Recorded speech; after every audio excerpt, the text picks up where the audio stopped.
I'm resuming my coverage of the US Chess Championships, and I'm going to show you, I think, a really instructive game where one player picks off squares and then controls the situation absolutely beautifully. So this is a game between Sam Shankland and Christopher Yoo. Shankland, well, member of the US team. He's 31 years old, well established on the scene and former US champion. And his opponent, 15-year-old Christopher Yoo, a real prodigy. Interestingly, both players are alumni of the Berkeley Chess School in the Bay Area of California. And the founder, Elizabeth Shaughnessy, and her team of tutors have a remarkable record of producing very, very strong players, but also helping kids from all backgrounds to enjoy and benefit from the game of chess. And I've been out there to a few summer camps teaching, and it really is an impressive organization. If you're around in the Bay Area, then there are they organize some regular tournaments as well. So check it out, Berkeley Chess School. Anyway, enough of that, and let's get on with this. So Sam Shankland with white, Christopher Yoo playing black. English, and here the normal move is knight f6, but Yoo goes for bishop b4, and this is an attempt to kind of shake up the position a little bit, because very often you want to exchange here, and then there's still the possibility to use your f-pawn in the attack. So that's why knight d5 happens to hit the bishop. a5. So that means if this is exchanged off, exchanged off here, then the pawn recaptures and black can potentially use that semi-open file. Knight f3 hits the pawn, and that's tempting the pawn forward, which would leave it a little bit vulnerable.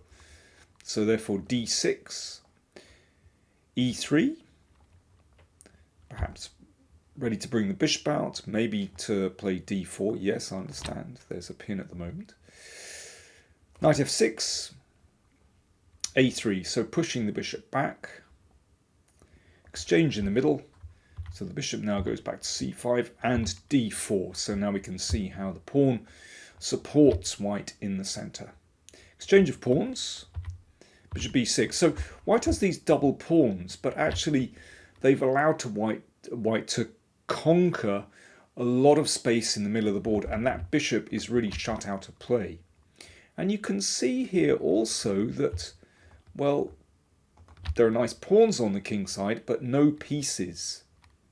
Ideally, one would like to switch that knight over to f6 very swiftly. But white has a window of opportunity to just create a few weaknesses before black is able to regroup or bring out the pieces. Bishop g5, very nice move. It's one of those awkward pokes that make life a little bit difficult for your opponent. You don't want to play queen d7, because then it just steps on the toes of these pieces. Therefore f6, and the bishop drops back, but its job is done. Good job by the bishop, because it means that that square is weaker. Can you imagine a white piece landing on e6? But also this diagonal, the squares here are potentially a bit weaker, that g6 square. And the f6 pawn simply blocks black's pieces. Well, you can't bring the knight over very easily to f6.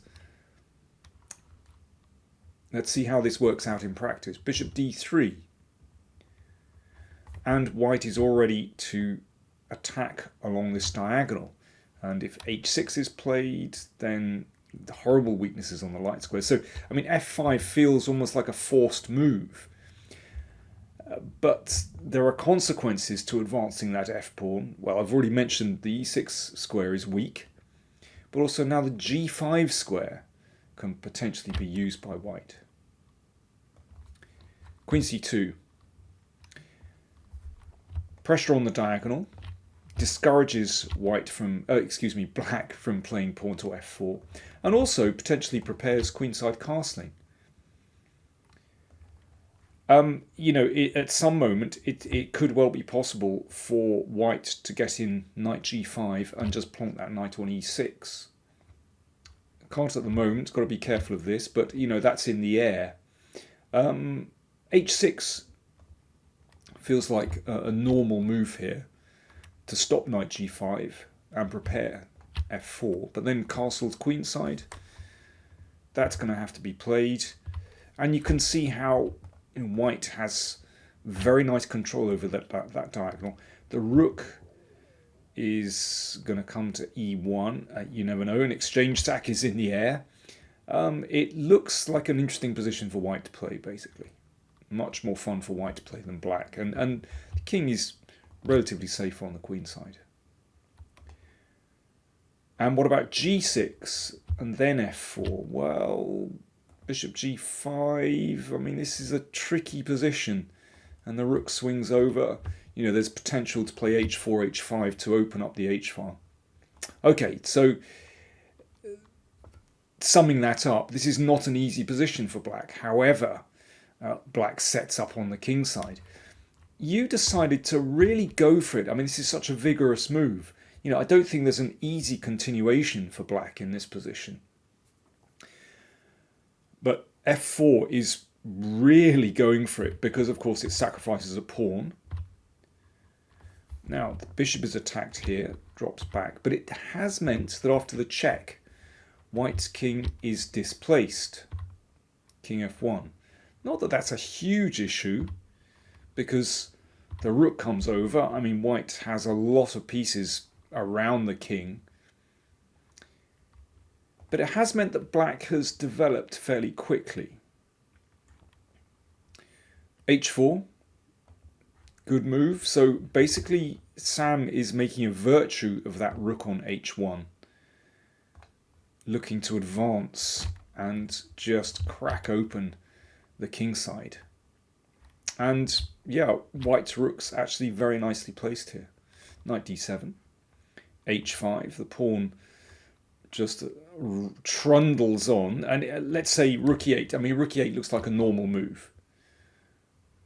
Exchange of rooks, and then h6, and you can see that the position is just cracking open. If pawn takes pawn, then bishop g6 attacks the rook, attacks the pawn. I mean, that looks fatal already. And if g5, then queen g6, exchange queens. That pawn is hanging. Bishop attacks the rook. I mean, basically white has broken through. The rook has to move away, and then knight takes pawn. Looks fantastic for white. So h5 just being played, so that's why this knight was eliminated. And, it seems like it's the time to recover a pawn and get this bishop back into the game, but watch what happens. Bishop takes, rook e6, and white turns right towards the king, or queen takes, and now the long diagonal is open, and obviously that is a disaster for black. Wow, what a position. So black has just exchanged here. So you did not take on d4, instead went queen g5. Now bishop g6. Now that's a very nice move because it prevents black from bringing your rook to the open file. So that means that this rook on e1 is looking really good, and it just cuts out any counterplay from black. If bishop takes d4, again h6 looks fantastic because, well, it's possible to do this. And queen takes, and something very nasty is going to happen on the h-file. So after bishop g6, knight f6 played. And here is one of those situations where, as white, you have to decide, do you somehow try to crash in, or do you keep control? And I think this next phase of the game is just very instructive how Shankland decides, instead of trying to calculate some kind of precise finish, he just decides, I'm keeping control, and eventually black is going to crack. So first of all, he makes sure that black isn't taking here, so he plays queen d3. a4, trying to get perhaps a little bit of space here. Bishop c3, just keeping everything locked down. And now here's a very interesting moment in the game. So how is white making progress here? Shankland plays king e2. So what he's doing is just opening up the first rank, connecting the rooks, ready to bring the rook over, and that just pushes the queen to a terrible square. The queen basically is going to have to stay on h6, otherwise h6 with these rooks here just blows the position up, the king side. So queen h6, rook g1, takes, knight d5.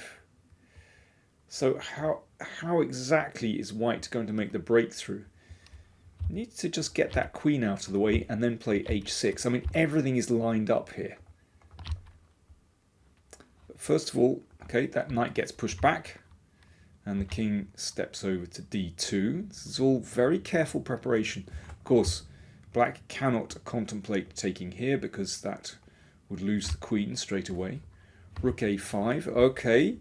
The rook might be swinging across. So d5 shuts out the rook. Again, it's all about control. Rook c5. And now things start to happen. Queen e2. Attacking the knight, which steps back.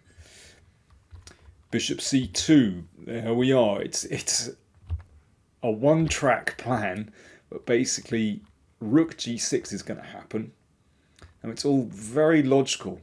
It takes some time to get there, but actually, once that rook gets there, it's the end, basically.